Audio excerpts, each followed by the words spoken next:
Today is a good day because today we have finished the official AOR guide to hand reflexology, and this has been a massive project for us. This is a downloadable guide and it's packed full of information for those who want to learn a little bit more about hand reflexology. And the guide covers, as I say, so much. We've got a bit about looking after your own hands.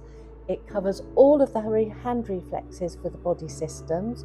We also give you suggested sequences for common conditions such as sleep, stress, anxiety, mood improvement, digestive health, plus many more.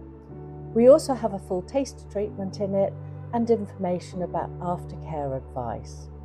But what makes this guide really different is that we've got videos for all of the reflexology sequences that we provide. So you can have a watch, you can work along with it, and it's a brilliant resource for all of those who want to know a little bit more about hand reflexology. It's coming soon, so keep an eye out for it, and we'll of course let you know once it's available.